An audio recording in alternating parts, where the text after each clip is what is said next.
guys and a microphone. Two bald guys and a microphone. Two bald guys and a microphone. Two bald guys and a microphone. Hello, we're back, and some people been wondering where we've been. It don't matter, cause right now it's happening. Same station, new day and time slot. Content forever is growing, we won't stop. Providing remedies for chemical brain freeze. And teaching reboot, stressing you believe. We're two bald guys and a microphone. We're glad to be back, it feels good to be home.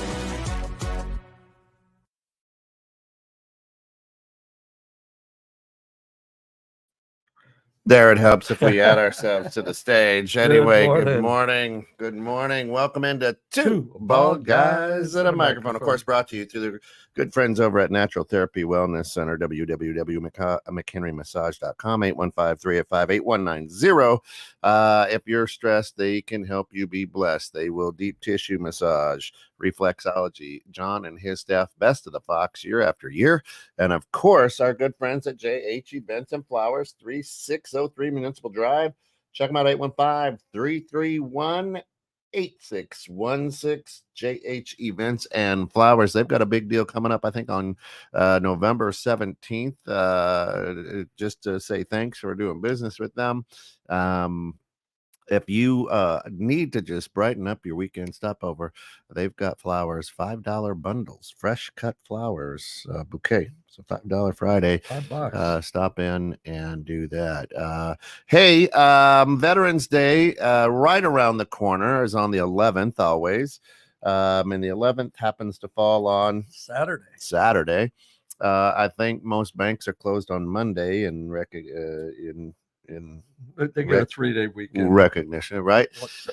And of course, we have a veteran here. If you missed yesterday, Roger That Chronicles had a special on at 11, and it was with Medal of Honor recipient Alan Lynch, Sergeant Alan James Lynch. Really, really cool guy. It was neat. I'd never seen a Medal of Honor. Pretty blessed to just. That's cool. I've met Alan a few times. He's cool. A good guy. Yeah. Doing a lot of good things and just a great guy. So if you have time, hug a vet. You find a vet, hug available. A vet. That's available. That's right. And because of Veterans Day, you just got back from a trip to Nebraska. And because of Veterans Day, we wanted to talk a little bit about Veterans Day, but also about the effects that you have, not you necessarily, but you listener have on people. Well, we've talked about that. We've both been coaches, and in the military, the public has this view of all this screaming and shouting because the movies they make about basic training or advanced training or pilot training, officer and a gentleman. Yeah. You see all this screaming and shouting and push-ups, but really the military's leadership model is based off of this definition. Leadership is the ability to influence your subordinates to complete an assigned task with minimal supervision. The discipline that you gain through your basic training, your boot camp, whichever service you go to, plants this seed in you. When someone in authority says, do this, you do it. Yeah. And there's never, a lot of yelling or screaming to get it done. You just do the job. You work together. That's the way you survive. There's a gentleman that shall remain nameless. When his children were playing basketball, he was the guy in the stands that would be invited to leave the audience from time to time. His grandson is now one of our 6th grade basketball players. And while I was in Nebraska last week, I guess they had a bad referee and Grandpa hasn't lost a touch, I guess. Nah. But we don't understand really how that yelling and screaming, how it affects our children and grandchildren. Yeah. It almost becomes like it's okay. And it's not okay. Right now, and I'm sure you see this, you're coaching college basketball right now. I'm coaching 6th grade boys still. But the age of the referees just keeps going up and up and up because these young guys won't put up with it. Yeah. The coaches yelling and screaming, demeaning, thinking that we're building character. Yeah. Yeah. Toughening you up. Yeah. Well, that's not what time I wrote. One of the poems I wrote a long time ago says, "Coach me, coach. That's all I ask. Help me to improve task by task. Don't yell at me or scream or shout. It alarms me, so I'll shut you out. If I've done wrong, I'm the first to know. Teach me, coach me, help me grow. You are the coach who can help me win. I am the student. I'll say it again. Coach me, coach. That's all I ask. Help me to improve task by task." And whenever you're in a position of leadership, be it military, be it athletics, be it the classroom, be it a family, if you can't work together with last night, for example, one of my former athletes is now coaching 7th grade boys, the boys that I had last year, and he was giving them a tongue lashing, and they deserved it. Yeah, they deserved it last year. Yeah, but he did it in a respectful way. And when he came over afterwards, talking, I looked at him. I said, "Alex," I said, "I wish I could live long enough to see all of my athletes become coaches." I said, "Because I really appreciated the way you just did what you did." And he looked at me. He says, "Coach," and he named 2 specific players. "What do I do with them?" I said, "Well, that's why I handed them off to you, because yeah, coach them up." But we do have a greater impact. And we might see the impact we have on the people who we're physically present with. Yeah. But what we don't see is how that impact moves on to their center of influence. Jim Carrey did a speech for Maharishi University of Management. In that speech, Jim Carrey said that the effect you have on others is the most valuable currency that there is. Amen. The effect that you have on others is the most valuable currency there is. We live in a society today where I am afraid to affect the people around me. I'm afraid to say something. I'm afraid to have an effect because it might hurt somebody's feeling. Somebody might be woke and call me a name or tab me as something that's far from the truth. But what we do and where we're at in society is we often underestimate our power, and we don't realize the potential of our actions. Doesn't cost us a thing to make others feel good, to compliment them, or to share some goodwill. So why do we do this? Or why do we not do this as often as we can? That's a great question. I mean, when we look at our culture today, our society, we're all about cutting the other person down. And we don't talk about politics on this show, but the impact that in political campaigns where they've spent more time talking about how bad the other guy is instead of what they can actually do for us has permeated the rest of our society. And we got to get out of there. We all have a little bit of it feels good to help people, right? It feels good when somebody comes back to you and says, "Hey, coach, thank you for doing what you did when I was under you. I didn't understand it at the time, but now I get it." Right? Yeah. But I don't think anybody has ever gone up to a coach and said, "Hey, thank you for cutting me down, demeaning me, and making me feel like crap." Made me feel like shit. That is great. Thank you so much. Right. Which is something. So we a lot of times in today's society, people are walking around in fear, right? They're afraid of what others might think, and they act in fear when they struggle to love themselves. Yeah. Right.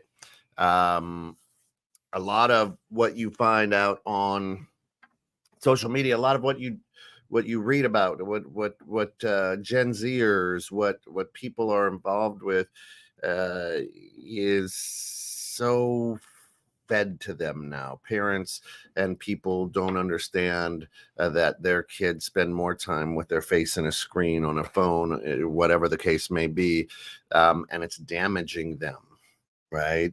In the fact that it is a platform built by nerds. Okay, when I say that in the most loving way. These brilliant people, who probably were bullied and picked on, so they have created an atmosphere where you can be bullied and picked on without even knowing you're being bullied and picked on. Right.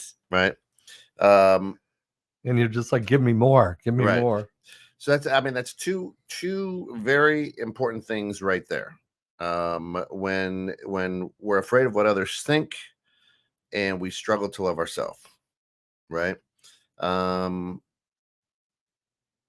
You can fail at what you don't want, so you might as well take a chance at doing on what you love.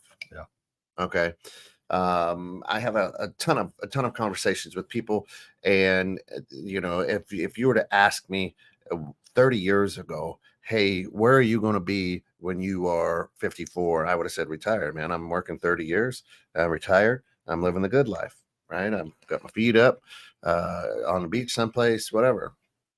And I'm 54 years old, working 3 full-time jobs, making probably the least amount of money I have in decades, and I'm having the time of my life, right? What's up, Valdez? BT Dub? Good to see you. Okay, so instead of failing at what I don't want, right, I'm chasing after what I do want. I'm having the time of my life. When we pursue what we love, it empowers us, Coach. Yes. And we start to see our abilities shine through in places we never thought, right? So here's the whole thing. Most veterans out there are the rock in the pond, and their wave of selflessness and dedication to a cause, freedom, has a huge effect on people. And when if you aren't a history buff, you should be a history buff, because you learn so much from history. What is it out on Hulu right now?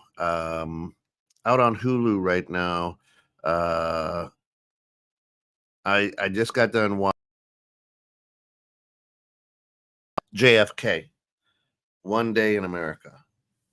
Okay. All right. So I love JFK. I love the whole ugliness about it, right? And the weirdness of things that happened around it, and the one bullet that everybody knows, right? The assassination of the president. This documentary, it's a 3-part documentary that is a good morning, Lisa. How are you? Brought to you from people who were there. So it's not about the murder. It's about that day and the days that followed, from witnesses. And when I say witnesses, Secret Service guys, some of the newscasters and things like that. They're all, it was 60 years ago this year, right? And Wow. and I watched that, and as as I take a look at the effect that you have on the people around you, and it with that historical event, as I questioned some things, and I had to go and research. I'm like, all right, man, is that right? Are these guys, and so there's portions of it that I'm like, and I'm very, hey Phil, good morning, very distrusting, right? I'm like, okay, if you don't know history, could they be sliding stuff in there to make it to whatever they, you know what I mean? Well, they say history is written by the victor. Hey, Shana, right? And the whether it's a history of war, whether Right. it's a history of an outcome, Yeah. People who believed that they could cover up whatever may have happened in the Kennedy assassination, it just created this mystique around it. Have you ever been to the site where he was? Yeah, I've even been up into the book depository. Okay. Well, not that you can't get in right now. The book depository they turn into a museum, and on that 5th floor, where Oswald was, they have it all glassed off. They set it up. They've got pictures of that day, and they set it up exactly like it was. But it's all it's glassed off. But you can go up to the floor above, to the 6th floor, and you can sit in the same corner, one floor up, where he was, and see the view. Yeah. Many years ago, when I was in Hohenfels, Germany, with I was company commander, my executive officer was a guy by the name of John Snodgrass, first lieutenant, and we heard rumors of a section of trench line from World War I that was still intact. Well, we got out there, and there was a fence that said, a sign that said, "Welcome all infantry officers." What it actually said was "No trespassing," but that's roughly translated to "Welcome all infantry officers." Right. And so we had the opportunity to go in and sit in this section of trench line and just visualize what happened during those times. And when you think about it, how stupid are we as human beings? Let's put ourselves in a ditch with no escape point. And it was just, there was a World War yes, sir. One bunker up there. We got to look at it. We got to see the shells, the fragments. It was intense. Sure. But you look at, as we start talking about veterans, the ones who survived those battles, what was the rest of their life like? When you've had to kill another human being because some guy in this office has an argument with some guy in this office, we get put out there, shooting and killing each other. When, if not this situation, we'd probably become best friends because we're of the same mindset. Yeah. Right? Stories abound of enemy soldiers coming together and just having lunch together. What was the Red Baron, the song was Snoopy, and Christmas, where they get together and have a drink, when they spent the whole Snoopy thing battling each other. Right. Well, it's Mr. Drew. It's a third bald guy. Yeah. So I believe it's Shane. It says, how does a soldier continue to fight if they come to the idea it might not be so noble? Do they do any psychological prep for that? They train them. Do they do do they teach them and say, hey, this is what you're going to go through, and when you experience this is how? No, they don't do that. They train us by putting us in situations. What are you looking for? Coffee? Oh, it's over here. I think it's still in the same place. I just rolled that table over. That's all. So talking with, and that's a great question. And I'm not a soldier, nor do I play one on the radio. I was talking with Jason Hertha. Jason is one of the hosts of Roger That you can find every other Thursday here at 11. Now, and correct me if I'm wrong, because you've been through this. Is there's three reactions. There's three reactions to fighting: fight, flight, or freeze. Right. And you're trained that the guy next to you who's got your 6 is going to fight, flight, or freeze, and you have to deal with that. Right. Okay. So they do psychologically prep for that, right? In a way, but until you hear bullets whistling by your head or mortar rounds exploding in front of you, you don't know. That's exactly right. we have a series of battle drills that we do. Now, one of them, for example, is if you walk into an ambush and someone starts shooting at you, what's your natural reaction? We'll get down. Get down or run, right? Yeah.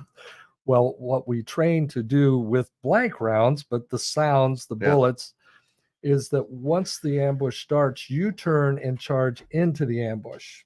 That's where you have the most effective recovery. You're going to lose some people, but you will overtake the ambush. There you go. That takes a lot of training to be able to turn and run into the bullets. Yeah. You can't read it in a book and say, well, if people start shooting at me, I should react like this. Right. If you think about defense in basketball, right? And when you got the defender holding back, and then at a certain time they attack the ball handler when it's unexpected, how the ball handler reacts to it, especially the younger they are. Well, that's the same concept of react to ambush, or react to sniper fire, or react to any one of the situations that you're going to run into in the battle. Yeah. You train and train and train. You spend 98% of your time training, and 1 to 2% of your time actually in the event. Yeah. But if you've trained properly, mentally, physically, and emotionally, then you can carry it out. But as you said, when there's actually a bullet whistling by your ear, you get nervous. Yeah. One of the things that they did for us, and at every level of training I was at, is you actually low crawl through an area where machine gun rounds are being fired over your head. The machine gun rounds are being fired at 36 inches.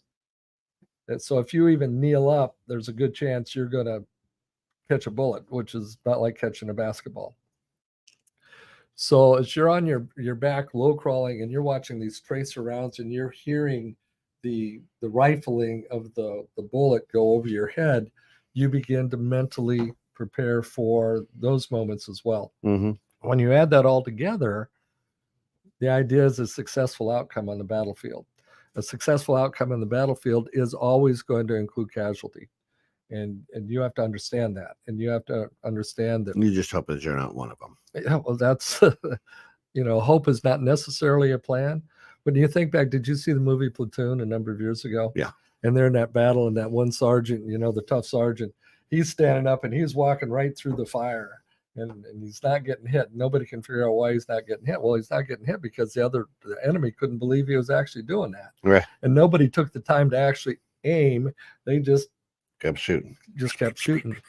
The statistics show that. Same thing with Wyatt Earp, by the way. He did that at the river. Absolutely. For every in Vietnam, for every enemy soldier that was shot, whether it was a KIA or an injury, there was 9,300 bullets fired. That's even a lower percentage than Dennis Rodman had shooting free throws. Yeah. And when you stop and think about it, in our fear, we just start spraying bullets and hope we hit something. Yeah, well, that's what Shanna says there. There's a fourth, right? Is fake. So fight, flight, freeze, or fake. She read a problem exists with people purposefully shooting above the target to avoid killing. That changes when in immediate defense. An immediate defense. But that's just it. I mean, there are just some people who will just, lay down, right? A lot of times just the chaos, those noises, and you get people on the other side to want to fight or flight. And then the snipers or whoever can say, okay, bing, bing, bing, bing, bing, right? I've never been in a situation like that. I've been held at gunpoint in a armed robbery at a bank. And it all depends on how you were trained. You can do a lot of training, but until it's actually there's a gun pointed at your head, you're like, what do I do? Right. And you never know how you react. The FBI, watch the film of the robbery and like, man, you were incredible. You did exactly, and I don't. They go, what'd you say to him? I go, I didn't say anything. You watch the film. I talked to the guy. I was like, I was probably like, hey, buddy, don't shoot me. I don't know.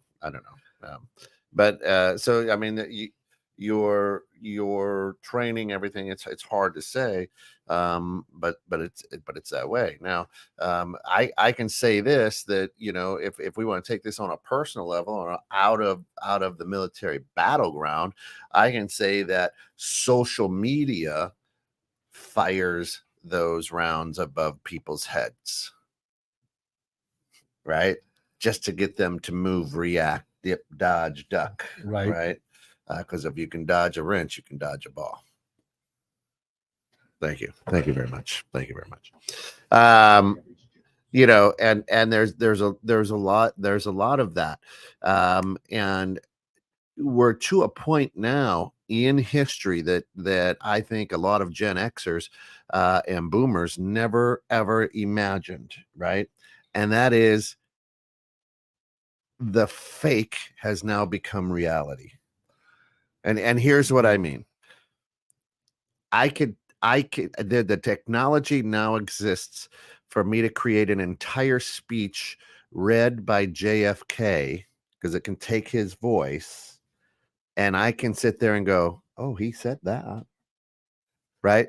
Not Here are only excerpts from a speech. not only that, but I can create the video to make it look like his mouth is saying it as well. So we're at a unique time where when I say that the effect that we have on people is our most valuable currency. That's absolutely true, right? Because if I can create something that your mind goes, huh, well, I didn't know. You know what I mean? So in JFK's inauguration speech, you remember his great line, right? Ask not what you can do for your country. Ask, no, that's yeah, right. Ask not what your country can do for you. Rather, ask what you can do right. for your That's country. the big famous quote. Well, in there too, which has gotten glanced over year after year after year after year, is his quote about the free world, right? So I go, wait a minute, that isn't what he said. So I had to go back and archive and find a copy of his inauguration speech and read it. Right now, I have to trust that the sources I went to didn't make it up, right? But in fact, in there, he does say that, ask not what ask not what America can do for your freedom, but ask instead what America can do for the freedom of the people of the world. Or something, it's something weird like that. I'm butchering the quote, but anyway, because I sat there and go, he didn't say that. Well, sure did, right? And that's why I love history, right? Is I love going and seeing that. But if I hadn't done that, I would have gone, wait, this whole thing is a bunch of malarkey, because what he said was right. But I've never heard other parts of that speech at 54 years old. All I've heard is that famous bumper sticker quote, right? So I think right now our genuineness, our ability to have conversations with people, our ability to make somebody smile, hold a door, say thank you, gee, you look great today. I've got to be able to look at Drew and go, Drew, buddy, you look great. I mean, what's going on? A haircut? I mean, you know what I'm saying? I also have to have the ability to go, Coach, you look like 3 miles of bad road today. Everything okay? And without either one of them going, well, Kent's getting gay on me, and screw him. You know what I mean?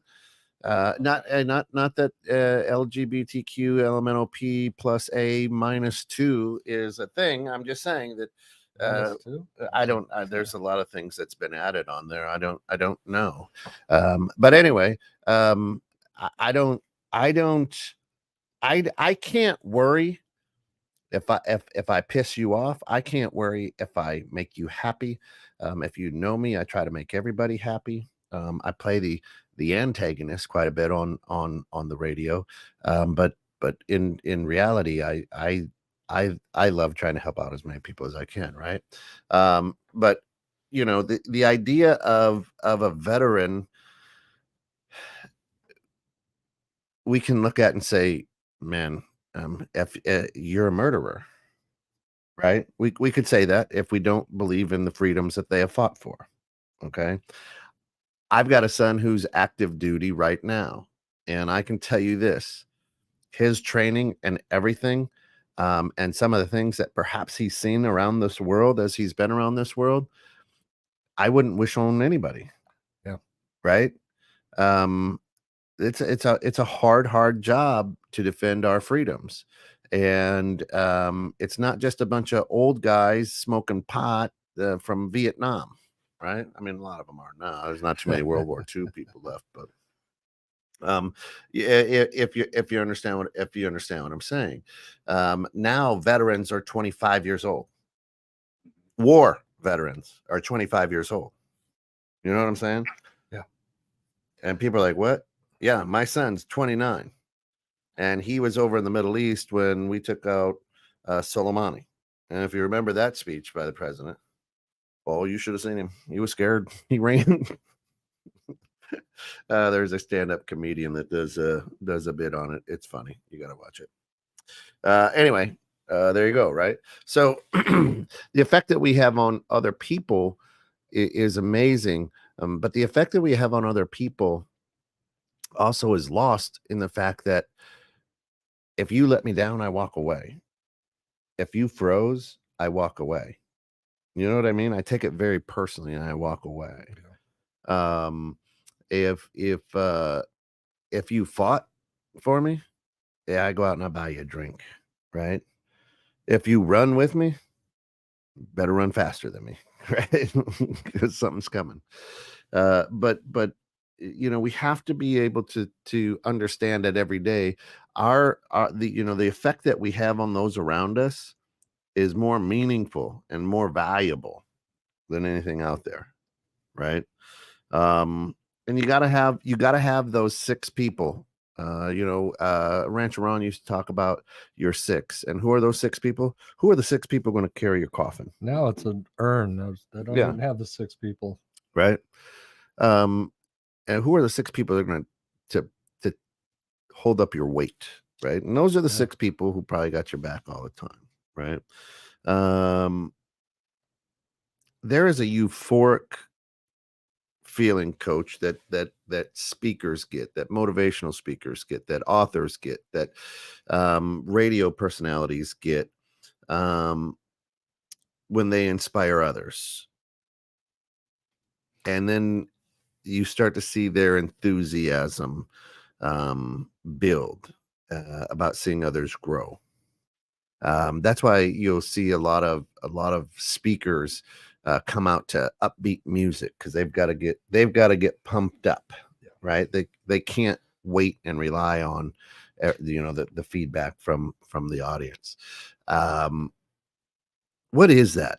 What is that particular thing or moment that euphoric feeling, that you've heard of runner's high, when you get so far and it's just, you know what I mean? You don't feel anything. You biker's high, I'm sure you get. No matter where I'm speaking, you've got to get yourself ready with the understanding that the audience depends on you being at your highest level. Last week, and my son Brandon said it on his Facebook page, it was probably the most difficult speaking engagement I ever had. It was the eulogy at my brother's funeral. I was in the back pacing.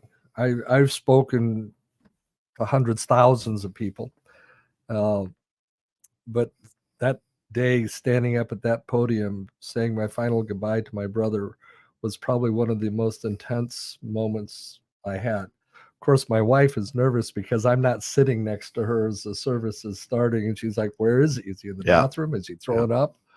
What's going on? Your audience deserves you at your best level, and you've got to pump up in some way, shape, or form. I spoke for AbbVie last December, and they sent me the video. They had it professionally videoed, and I thought I was at my highest level when I was speaking. When I went back and looked at that video, I was not happy with some of the things that I did during that talk. And that's going to help me get more prepared the next time I go up, because the chemicals were down and I was now analyzing. Well, when you step on that stage, you got to be ready to go. Think back to when we were, I think one of the very best things we did together was Wild Pigs on Hogs. That was a fun one. When we spoke to those guys, when you're looking out at an audience, it basically looks like a bunch of Harley riders. You got to come up with something. They're all police officers. Yeah.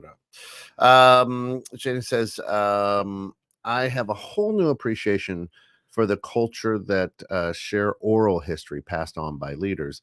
Ever pull out a document you printed at home a few years back? Most have faded to nothing.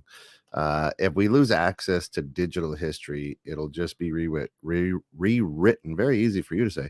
Rewritten to, and I was like unique New York, all pre-show. It'll just be rewritten to serve the powers that be.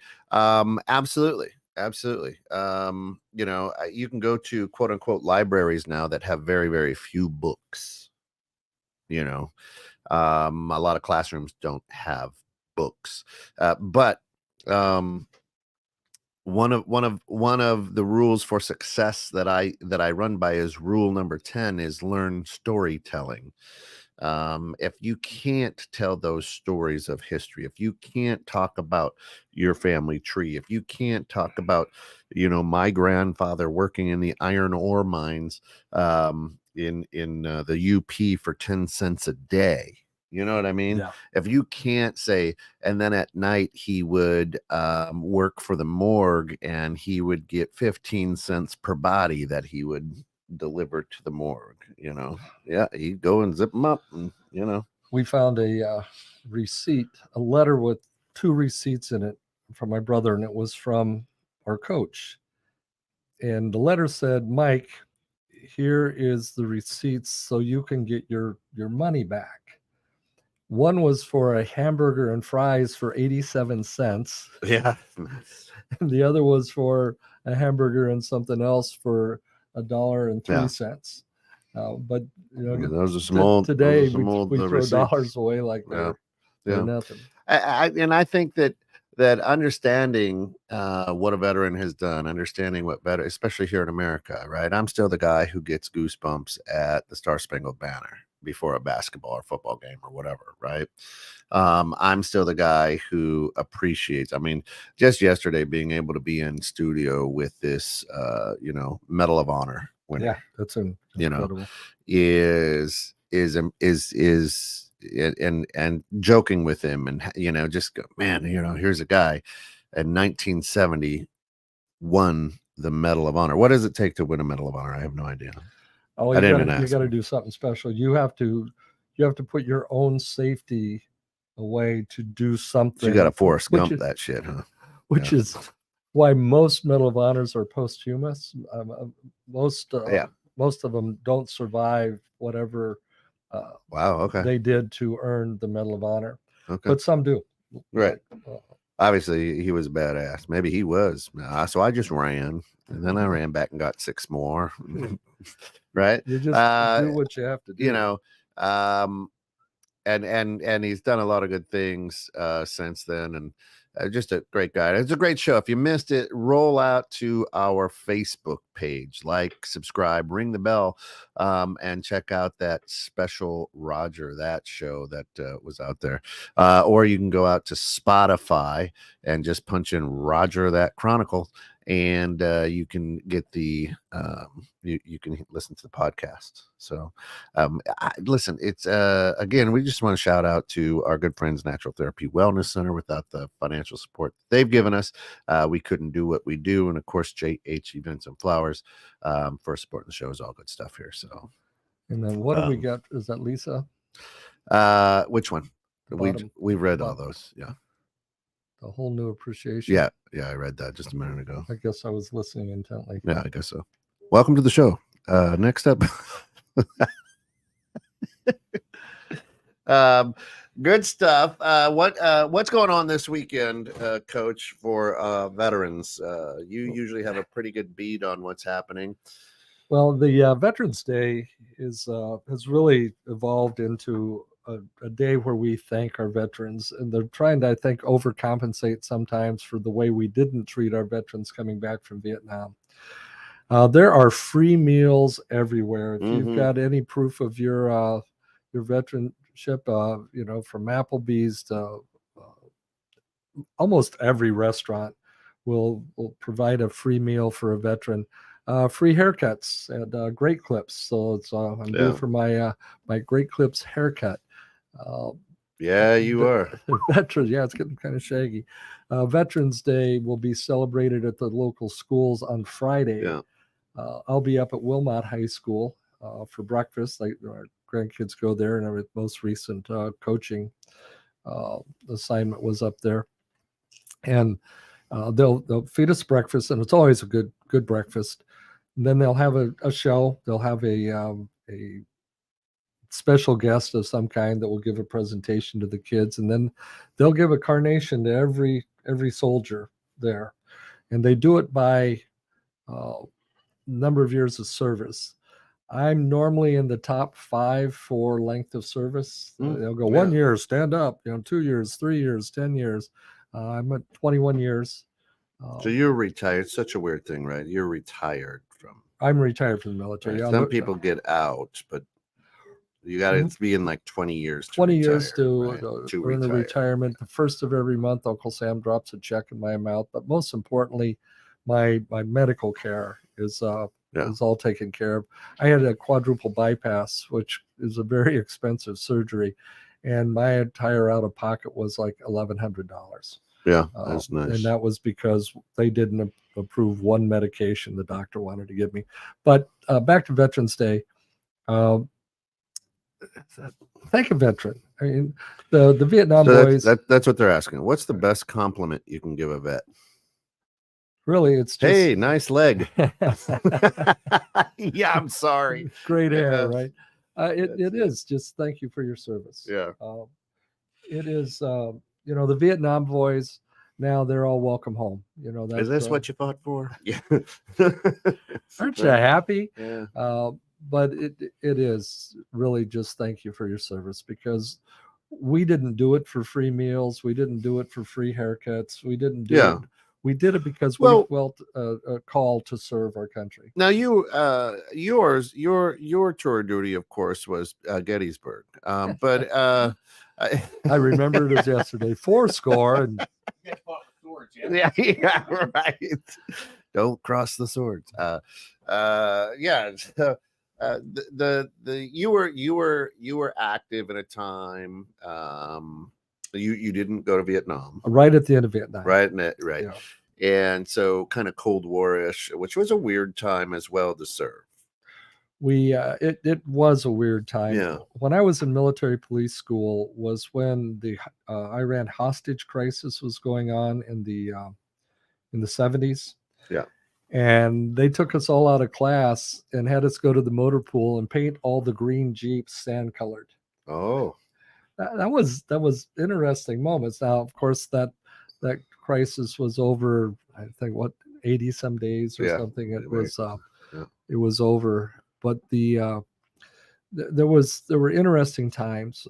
I got off active duty in 1976. I stayed in the Army Reserve for till 1979, and not a lot of action. Matter of fact, on some days, our biggest decision was where's the next beer coming from. Yeah, it wasn't a real intense training or fighting. Got off after my initial 6 years. In 1983, I rejoined the Illinois Army National Guard and went to the Officer Candidate School and received a commission as a second lieutenant in 1985. I went through a couple of lieutenant jobs, platoon leader, executive officer, scout platoon leader, and then I became the company commander of the Woodstock National Guard unit in 1989. I was company commander when Desert Storm happened. Yeah. And our unit, our battalion, our brigade had received activation notice. Now, there hadn't been an activation of National Guard soldiers since the riots of 1969. And was that the summer of 69? Summer of 69. Yeah, I was born then. and- That's what caused the world to kind of go cuckoo. And there's a lot of, how do we do this? Mobilization packets and all this. So they brought us all together for a big meeting to get all this put together, and everything's ready. And we're 24 hours away from making the phone call to call our soldiers in and begin the activation when they caught Saddam Hussein. He put his hands up. He was arrested. So they put the activation on hold for 60 days to see how the area was going to react. Everything calmed down, and so the activation was deactivated. But it was interesting times, right? You've done all this training, you're ready to go. Your biggest concern is your family. Your biggest concern is not me going to battle. Your biggest concern is, how's my family going to deal with me being gone? Mm-hmm. Well, bring in the 9/11 and all the activations that have happened post 9/11, and the Guard, the reserve components became an integral part of our fighting force. And the deployments, one particular individual here's local, he was a sergeant under my command. He went to the officer candidate school, became a commissioned officer, got activated, sent to Kuwait. While in Kuwait, he found out that probably on his goodbye with his wife, found out that they were expecting a baby. So during his activation in Kuwait, he got to come home for 2 weeks for the birth of his baby, and then went back. That activation deployment was over. He came back. They're working. 2 years later, they get deployed on a peacekeeping mission to Germany. And as soon as he gets to Germany, he gets a call from his wife that he's expecting, or she's expecting again. And it had to come home again for another baby. And his wife said, no more deployments. But it's the whole process of going from basically a party in uniform to a viable fighting force was a very unique time in our. No, I know what you're thinking, folks. I let that go. There were several points in that story there where I could have said funny things, about making sure your gun's loaded or something like that, and a little target practice at home. But I didn't. I chose not to go down that. You're a strong man. That rabbit hole. Hearing rumors of a draft. Any thoughts on that? Well, it's interesting times we live in, because the original draft was males. Bob Dylan once said, "Times they are a-changing." Today, I wouldn't go that far, Sal. Females are also included in the combat arms. So if there were a draft, is that draft now going to include everybody? Is there a need for a draft? Nothing like having a bunch of furries out there on the front line. And his weakness has. There we go.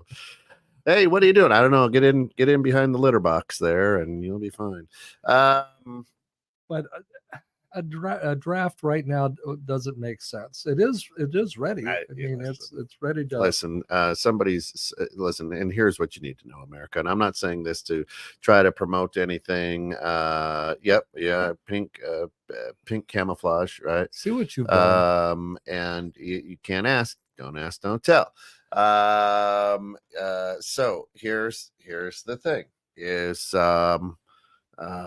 here's what I would say about that. Somebody's approval rating is probably not very good. So history will show, again, we talked a little bit about history today. History will show that when, your ratings or acceptance level or approval level or whatever, how the Americas see you as a society, usually when they dip to a certain percentage, we're inserted into a conflict, we'll say, right? Abroad. And nothing shows more strength in a leader than getting your nose in someone else's business. Anyway, That's just keep an eye out. But for we that. don't talk politics don't. here at We don't. Listen, here's the deal. I think the best thing that was up there, the best compliment you can give a vet is to thank them and mean it.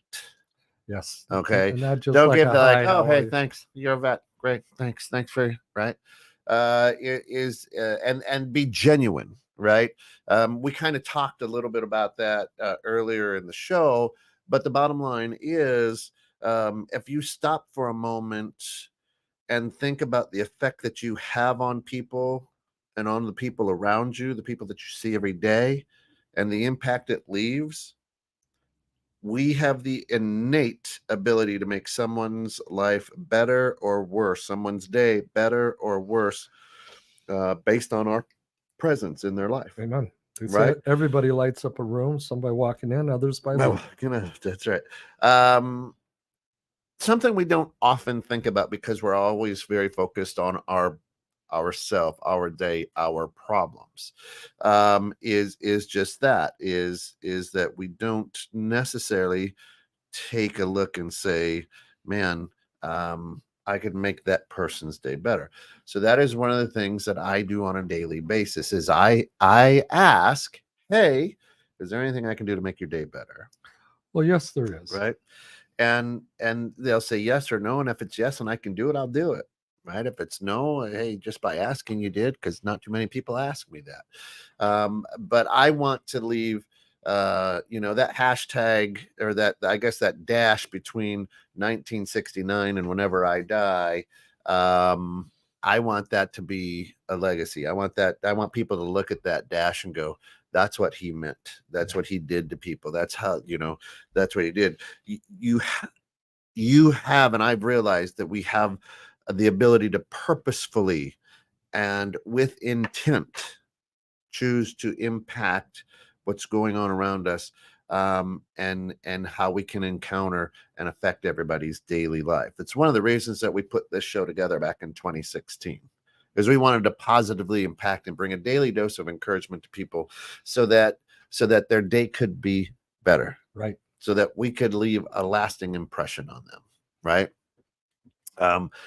I got to tell you, it's important now more than ever. It's important. And perhaps some of the weirdness that's out there wouldn't be happening if we took more time and intent, right? Right. To do that.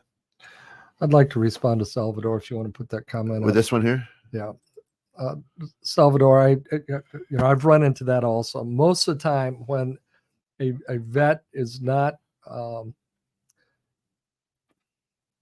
happy by someone thanking them for their service, they've got something else going on in their life.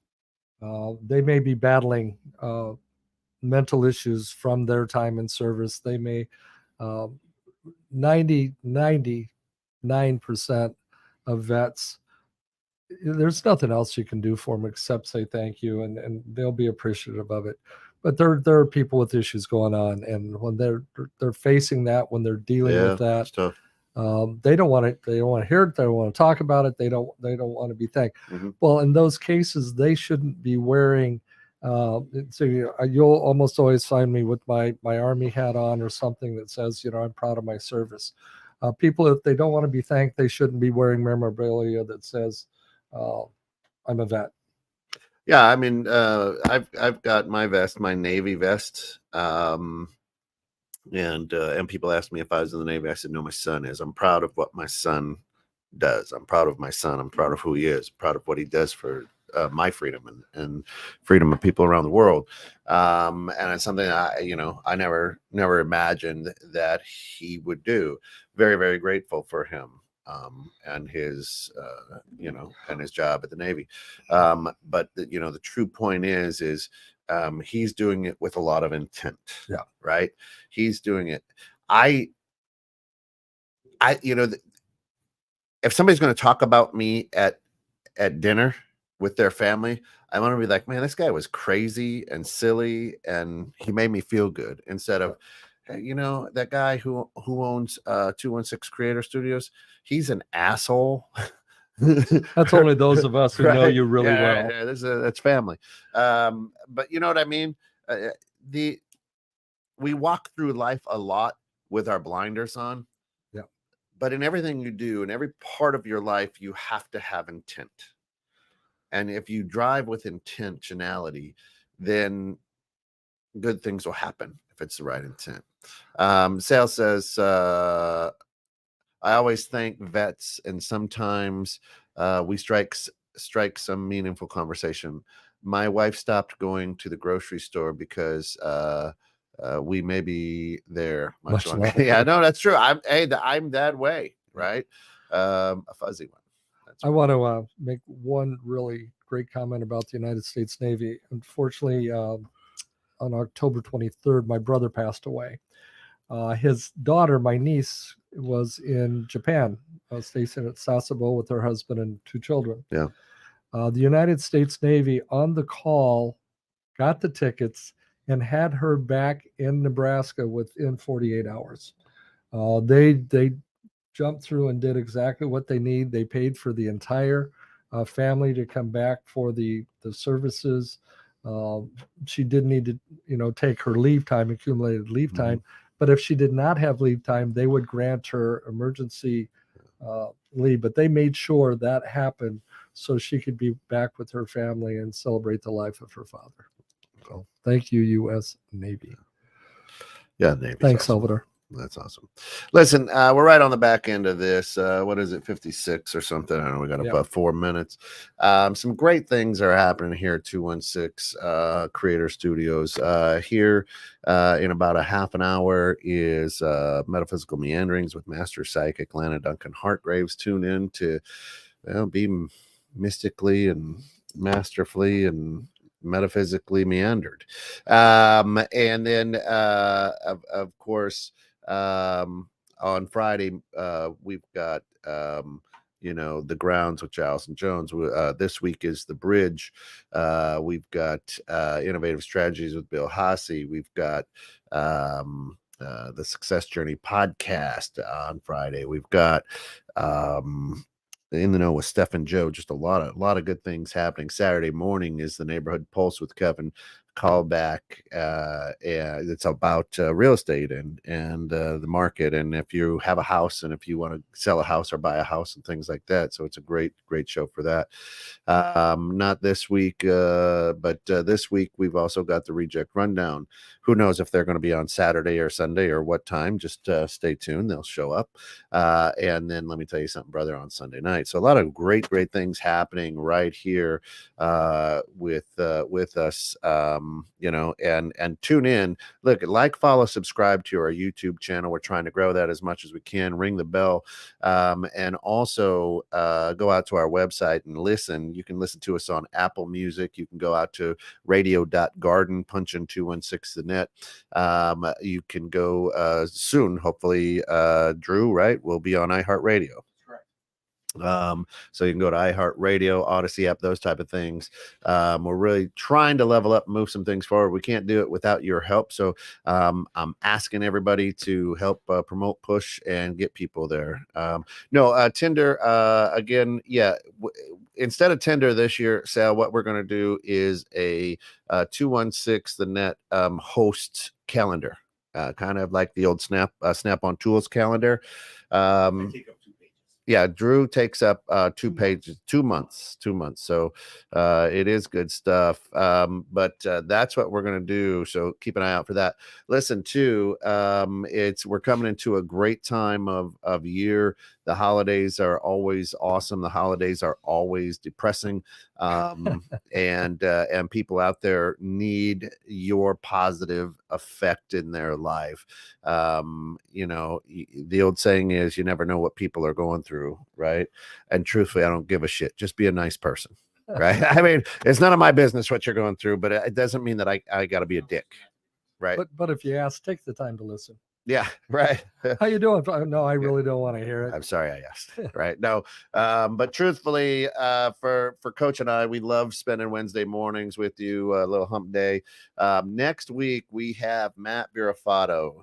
Purpose hunter. The Purpose Hunter. Not porpoise, purpose. He is an author, a speaker. He has a podcast as well, not on our station yet, but a great guy. And he's going to be here talking about his book, The Purpose Hunter. Purpose hunter. And that's going to be a fun show. So next week is going to be a blast. Come back. Remember, this weekend, take some time to do some events with veterans. Thank a vet, and understand that veterans aren't all old guys. They can be in their 20s and 30s as well. Yeah, and they've gone through some stuff. So, one last thing, Toys for Tots is going on right here in the lobby of our studio. We've got a Toys for Tot drop. What we really need this year is toys for girls ages 9 to 12. Girls toys 9 to 12.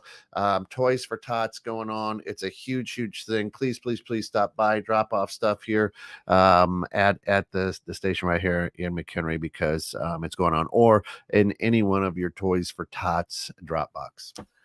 With that said, my name is Tim Stewart. I am Coach Papa, and I do approve this message. God bless. Travel safe. Now it's time for you to get off the bench and get back in the game.